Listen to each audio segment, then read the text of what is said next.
أستاذة ديانا أهلا وسهلا ببيروت وأهلا وسهلا بحق. I'm so happy to see you. I'm so excited. Honestly, I don't even know how to start. Thank you for hosting me. Thank you for having me today. Thank you. أنا هل بدي أقول لك. Like, I have to say this in Lebanese. عن جد, this is the time I would say I feel home. Yeah. عن جد. Beirut is home, and Beirut is home for everyone. And that's what I want to talk about. نحن هلا it's the first wave of flights of Emiratis coming back to Beirut. والناس يمكن ما بتعرف أنت لبنانية وإماراتية بنفس الوقت. كيف بتعيشي هالبريدج بين العالمين بين لبنان وبين الإمارات؟ How do you feel? I always say Lebanon was always my father. Okay. Because this is where I have my name, my family, my legacy. And then Sadq, Dubai, the UAE, was my mother. Your mother. And it like literally the UAE took me in as a child and was my mother throughout and still is my mother. I feel in the UAE that I was, held by a country that took me in. I went to school from the elementary days up to the university في العين, and then I got married, I got my career, I got my children. So الإحساس بإني أنا عندي أم وأب دولة ودولة لبنان والإمارات, I feel I'm blessed. Wow. I'm privileged. Wow. Well, subhanallah, and both countries are just the best home anyone could have. They're both such amazing countries, right? And I really am so happy that I get to call the UAE my second home, Ana Kamal. Amazing. It's such an amazing place, Dubai and Abu Dhabi, and I think what they've done is incredible. Yes, and honestly, all the Lebanese I know, they feel that the UAE is بلادهم. يعني الإمارات to the Lebanese has always been دولة, وطن. ما في شيء في الإمارات يحسسك إنك غريب. ما في شيء يحسسك إنك غريب. يعني as many communities as there are, as many people as you live with, you feel at home with every single person. سبحان الله. أنا لما كنت دبي بحس حالي ببيروت. So true. لما كنت ببيروت بحس حالي يعني كمان at home وكله حلو. Everyone feels this way, and it's amazing. Yeah. ما شاء الله الإمارات يعني has come along the way to groom itself as a home, not only to Arabs. To everyone. You know how many nationalities we ended up having, like last year, the counting just kept going on. Yeah. Almost like all 300. All of them. 300 nationalities. I was always stunned with the 250, 280, and now we're 300. And I'm like, oh my God, there are more nationalities in the world than I could ever imagine. صح. And it's true. صح. Why do you think ليش الإمارات وخصوصاً دبي هالقد سبيشال؟ يعني شو اللي بيخليها تكون هالقد ناجحة وهالقد حاضنة؟ Because it's dynamic. There is something about Dubai that accepts you. It's the people there are just open-hearted to everyone, and they've never lived alone. You have to understand Dubai بلد يعني إمارة بحر, إمارة تجارة. So you can imagine from day one they had to interact مع شعوب مختلفة, جيرانهم, بلاد بعيدة. كل هيدا خلى دبي يعني literally a hub. Right. A hub, an international hub. And that's how it groomed itself and what it exactly became. حلو. It is really amazing.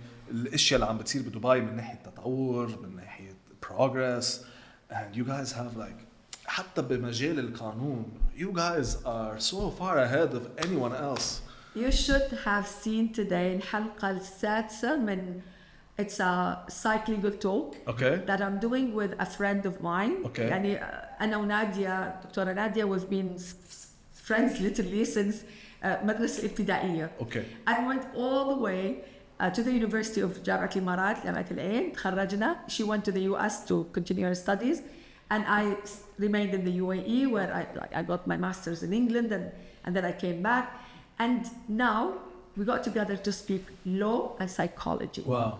The IA legislator is a policy that has been introduced in the UAE to do the whole legislation through AI. Okay. And it is something unheard of. And to be honest, just thinking that everyone will be replaced by AI.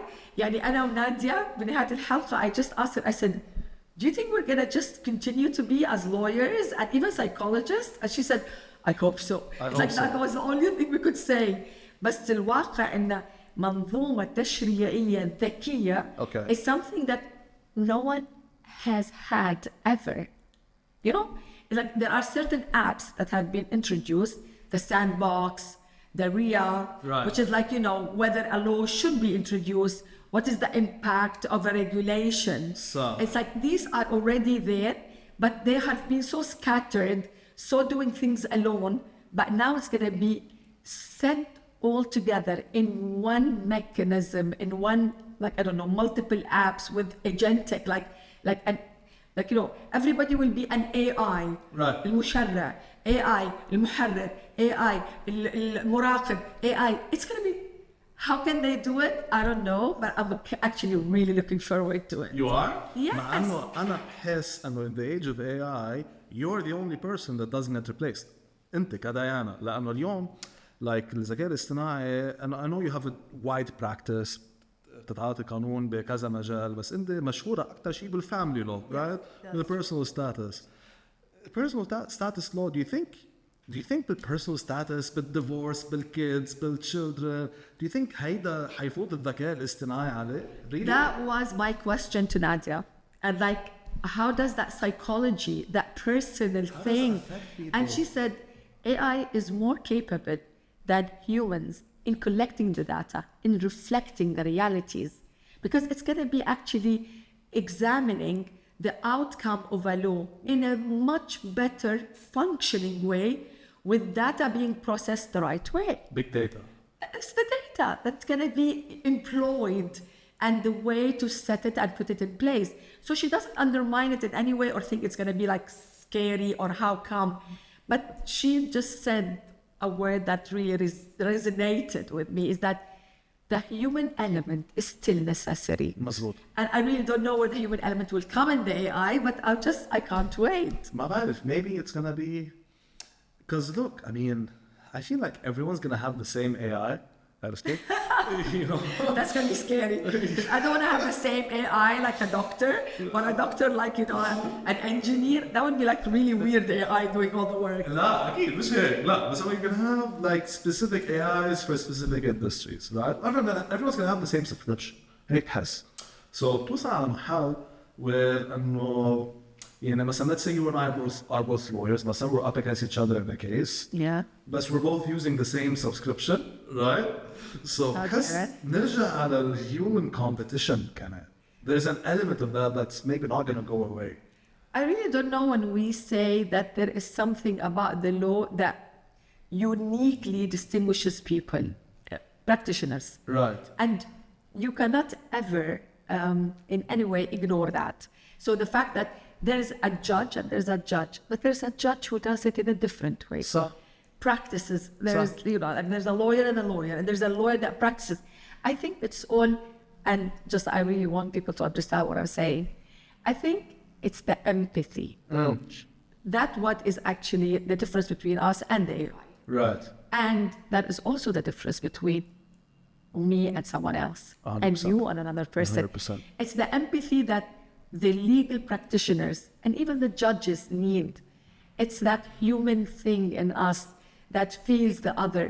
And this is what makes you a better lawyer at whatever. I don't know. Well, not whatever, but yes, it's about caring. Yes, it's about caring yes. about I mean, I don't care, even if you're a corporate lawyer and you're dealing day and night with transactions, there's always, even with transactions, there's a way to deal with that transaction.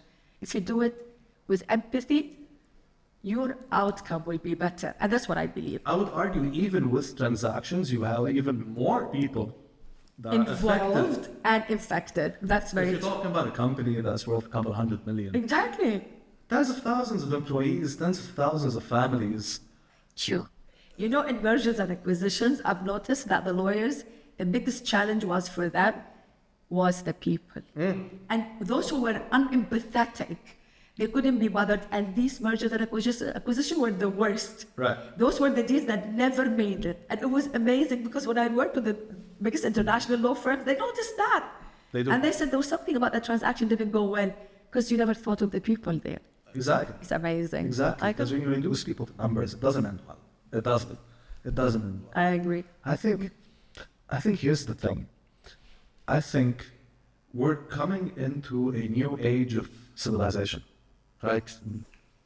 A new age of being human, where everything is computer, like they say, everything is computer, but at the same time, everything is more human because of that. Yes, because I don't know if the computers would take over. You know, like honestly, you've noticed that ChatGPT thing. Yeah. And you've noticed how many people use the ChatGPT to actually even use it in litigation and preparing submissions. And those who did it not the better way, where you use your, you know, like your capabilities, your capacity, your intelligence, and you just relied on an app, you actually failed to deliver. Exactly. So for God's sake, ChatGPT, and I'll tell you something about ChatGPT that we're just facing now in the UAE. Okay. So there's this question about the latest law. It's 41 of 2024, and it's an amendment. It's a law that replaced a law, which is the UAE Personal Status Law. And when you ask ChatGPT, does 41 of 2024, the law, you know, Personal Status Law of the UAE, apply to non-Muslims? And ChatGPT says yes. And a lot of legal practitioners who are not us, you know, they were never groomed in the UAE with the law of the UAE. They take that for granted.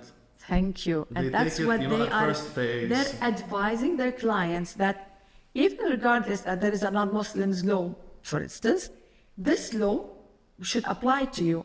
Okay, the one thing that they should know, ChatGPT did not go as far as saying, whatever is void and not mentioned in the non-Muslims law would actually be subject to the law, which has the provision that the other law did not have.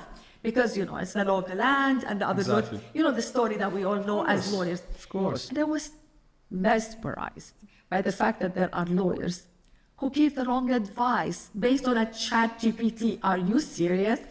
A ChatGPT is just not the right.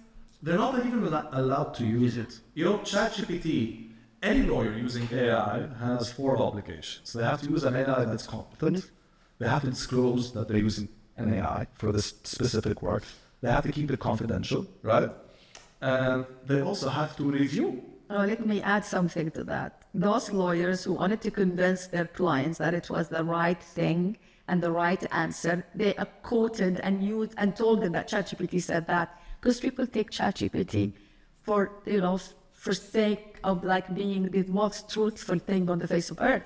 And that's, you know how risky crazy. is that? It's crazy. It's risky. Of course, it hallucinates. It's risky for human beings all over the world. It becomes so So reliant. please, guys, do not think that ChatGPT knows it all. You have to know that ChatGPT, if it's fed the wrong information, will give you the wrong information. 100%. And that is, it's collecting data. That's all it does. So you have to be very careful.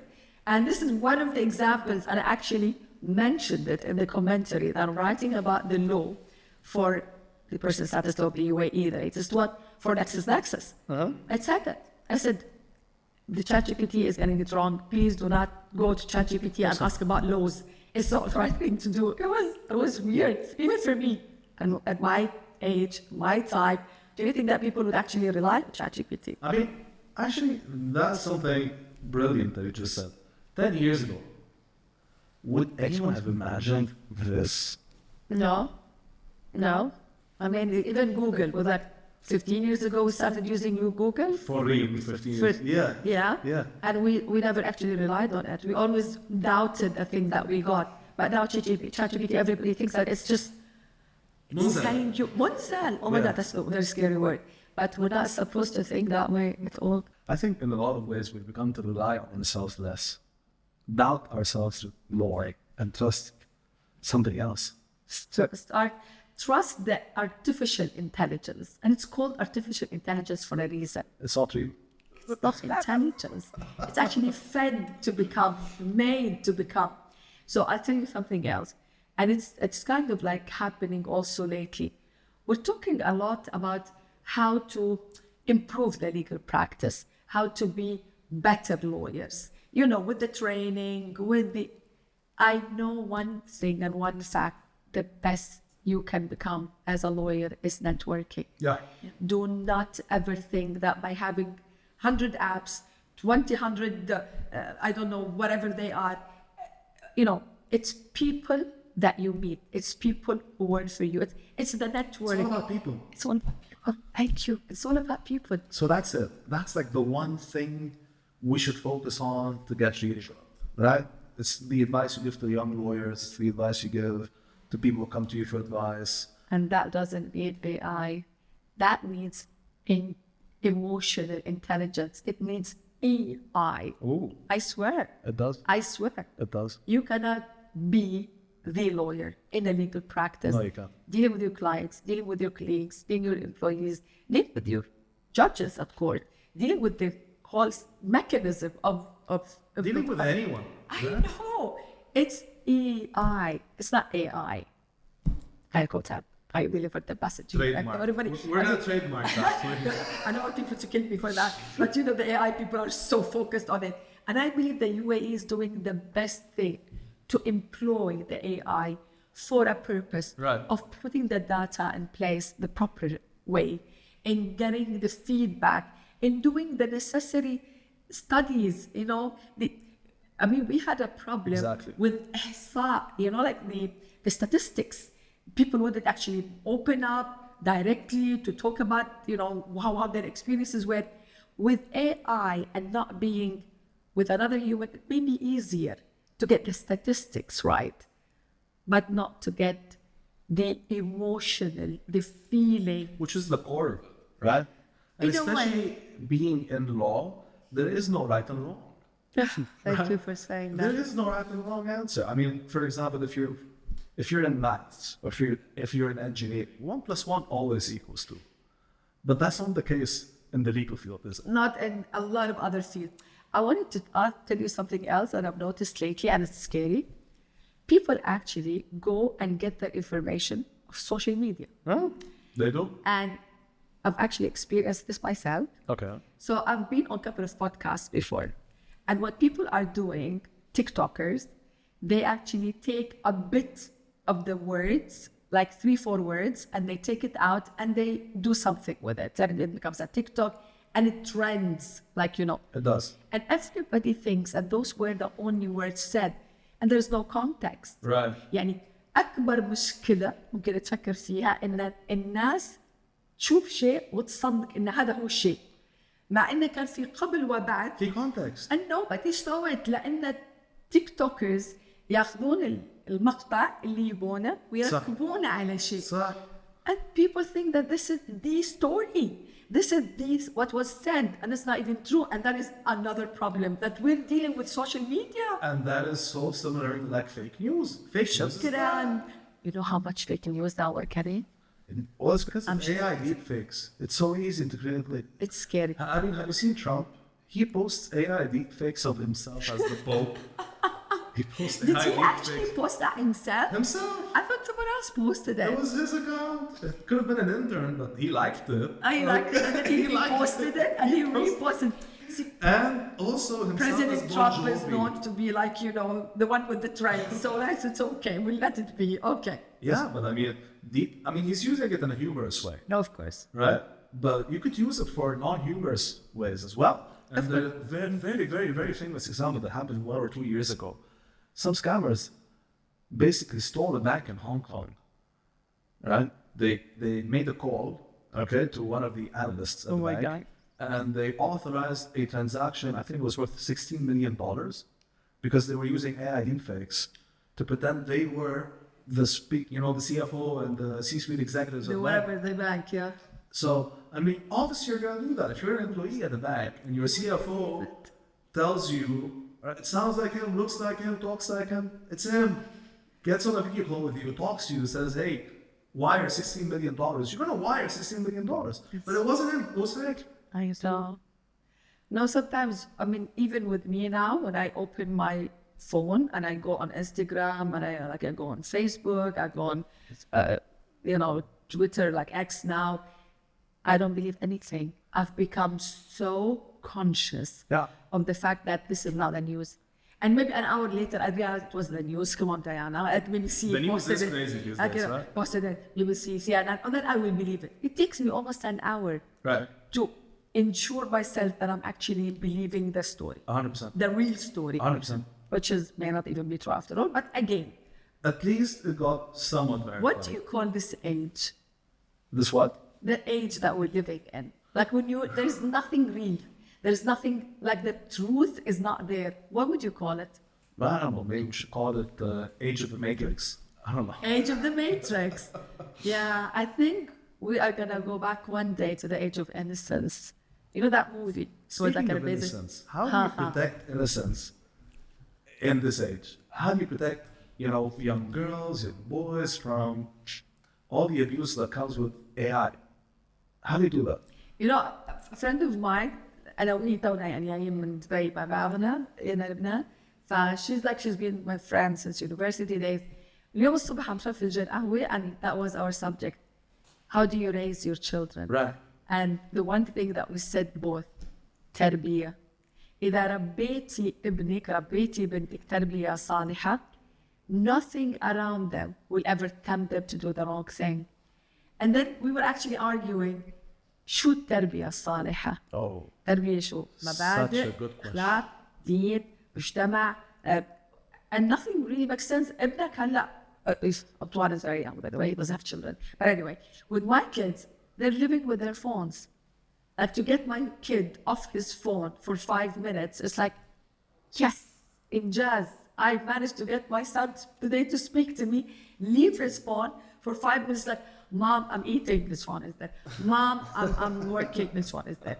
Like, Mom, I'm in the shower. Mom, I can hear the phone. You can hear the phone. But I can never get that time that they get with the phone. Yeah. And in a sense, the phone is competing with you, right? For their time, for their attention. It's not actually, it's abusing my time. Like, it's taken over. But then I say, Alhamdulillah, إني أسست في ابني أو بنتي مبدأ إنه أنتم تستحقون الأفضل. أنت يا ابني تستحق أفضل مما يعرضه السوشيال ميديا. تعرض السوشيال ميديا. أنت تستحق أفضل من النماذج اللي قاعد تشوفها. That is so true. إذا أنت تستحق الأفضل فأنت مش لازم تنزل نفسك أو حتى to think of them in a way that they, get you to, I don't like them or like, I don't know. But you can't help it. We're tempted. We're humans. There's a weakness. بس مجرد ما أنت حسست أنك تستحق الأفضل والأفضل من, I think that's التربية الصالحة. And we're going to end there. مع the definition of تربية صالحة. Diana, amazing to have you. Thank you. Thank you so much for coming. Thank you for having me. I can't wait for this episode to come out. It's going to kill it. Thank you. Thank you.